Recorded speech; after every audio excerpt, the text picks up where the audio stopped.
What's up, guys? Welcome back to another video. Today we have for you a speed session. So we are working particularly on side-on sprints. So essentially this just means we're starting in a side-on position and then quickly turning and sprinting. So this is very applicable to a lot of sports, soccer, basketball, especially baseball. A lot of the times when we get out into our sprint, it is from that quote-unquote side-on position versus just a perfectly linear sprint. That does happen as well, but a lot of times I'll have to sprint that way while I'm facing this way. So being able to efficiently turn, use your rotation for power and accelerate, it's very important. So we got clips of today's session for you guys. Hopefully you enjoy this. If you do, please give it a thumbs up. Please subscribe to the channel. We post new videos every Tuesdays and Thursdays, so make sure you subscribe to catch all of them. Hope you enjoy. All right, so first thing we're gonna hit some box pogos. So we're gonna overlay a whole bunch of clips from our sessions today, showing you the athletes doing them. But first things first, we're going box pogos. I'm just gonna give you guys some cues that I would tell our athletes. Pretend you're in an imaginary box, bottom corner, right? You're gonna jump diagonal, straight over, diagonal back, straight over. And we're just gonna hit this back and forth. So the whole goal here, right, we're gonna hit it going that way and we're gonna hit it starting off going to the other side. The whole goal, obviously, get the feet fired up, the ankles fired up, the whole lower limb going. A lot of what we're doing is gonna be rotational to start this session. So we're really starting to get the core going, especially the hips. When we're talking side-on sprints, right, like if I'm in this position, I wanna sprint that way, boom, it's all that hip drive, right, that hip rotation. So the goal starting off is to warm up the hips, get everything going, so when it comes time to explode out, we can use our entire midsection to help with that. So we're gonna hit box pogos. We got double leg, we also got single leg. As you guys can see, we're going that way. Once again, start some diagonal to the left, start some diagonal to the right. Next up, we got squat jumps. So we're gonna start working range of motion through the hips, get those things fired up a little bit, the knees as well. With the pogos, it's more of that lower limb. So we don't need anything fancy, right? I just want some regular squat jumps, get down and up. I don't even need them crazy high, right? Just start working that range of motion. So we're gonna hit those. After that, we're moving on to rotational squat jumps. So once again, getting the core, the hips involved. We're gonna start off, we're gonna squat down, we're gonna rotate and jump, and we're just gonna go back and forth just like that. We're going 6 times. So as you jump, get those feet under you. As you're rotating, core stays tight, be strong in that bottom. We're gonna hit that double leg. We're also gonna hit a single leg. So having the ability to be on one, to jump back and forth, to control rotation, it's really important, right? When I do that, even at that low level, I can feel my entire leg fire up. My glutes, this whole lateral side, my ankle, because it's working to stabilize you. So if I can get really strong jumping here, right, that's the same, pretty much same movement as here, and having to boom, rip that around and punch it through. So we're gonna hit single leg each side as well with those rotational jumps.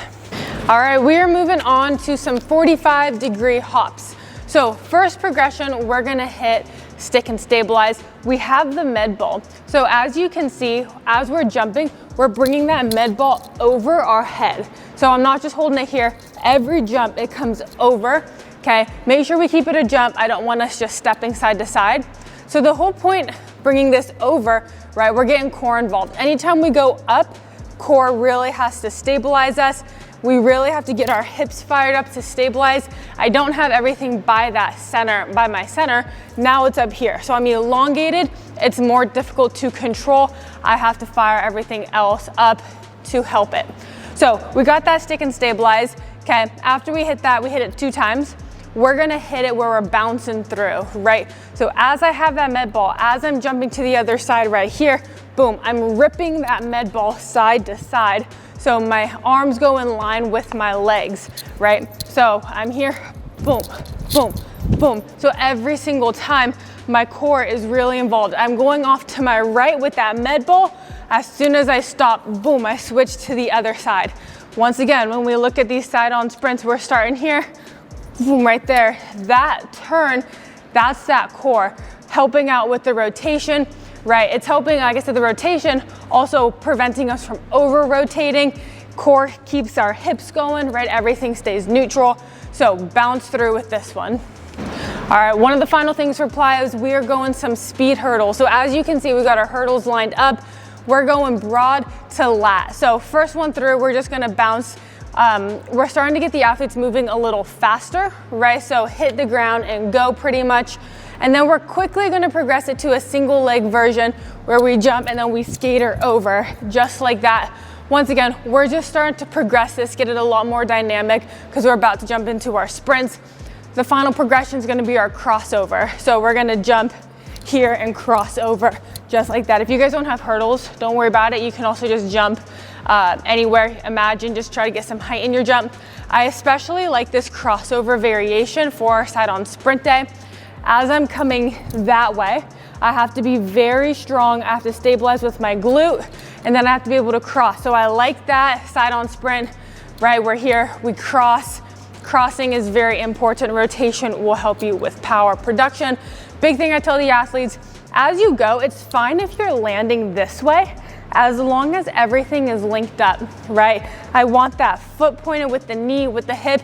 We're gonna have problems when we get into a position like this, right? When my foot's this way, my knee's that way, or my foot and my hips are this way, but I can't even do it, my knee's that way, right? Keep everything in line. So if I'm here, boom, I'm fine, right? I'm totally fine this way as long as I can stabilize. And do I have that glute strength, that hip strength to jump out of it? And that's gonna help translate. All right, we're getting to the sprints now. So we have two versions. First things first, we're gonna hit our regular side on sprints. So we're gonna start with our back foot in front. Okay, I like to be here. I have my hands ready to go. I like to put some pressure on the ball of my foot right now, right? I don't wanna be upright right here.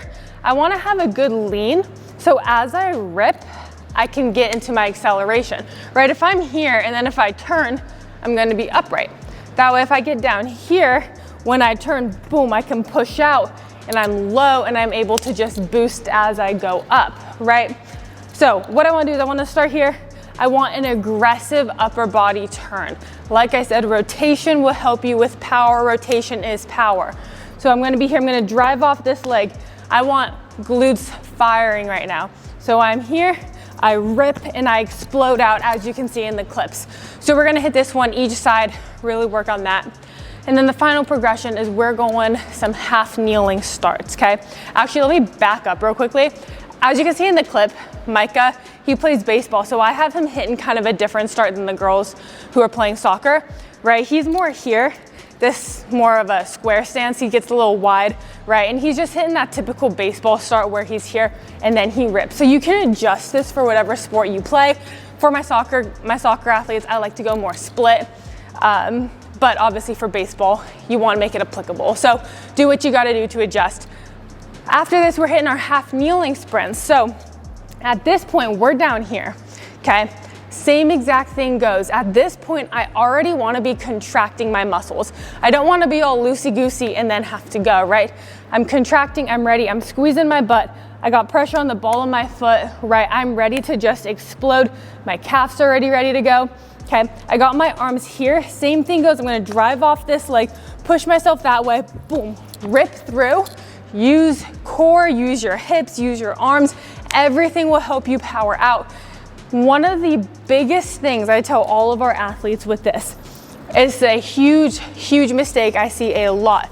As we're going, most people go here, right? So they come up and then they go out. Instead of coming up and out, I just want to go out. So not up and out, right? Boom, out. That way I'm low, I can power out, I'm in my acceleration phase. I don't want to go up to then go here when I can just go here, right? Sports are about seconds, they're about inches. Anything that can make you more efficient, that can help you get the edge on competition, we're gonna wanna take it. So hopefully you guys enjoyed this. If you do, please give it a thumbs up. Please subscribe to the channel. We post new videos every Tuesdays and Thursdays, so make sure to subscribe to catch all of them. Hope you enjoy.